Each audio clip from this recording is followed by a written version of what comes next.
আসসালামু আলাইকুম। Hi guys, আমাদের কোম্পানিতে নতুন গাড়ি আছে। এটা উইন্স হবে। এই উইন্সটা চালাচ্ছে আবু আবদুল্লাহ, আমাদের শেখ সাহেব।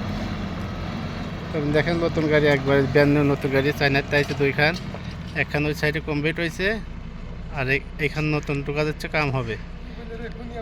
ঠিক আছে,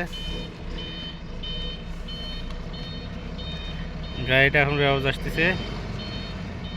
আমাদের লালন সাহেব দেখেন আসতেছে।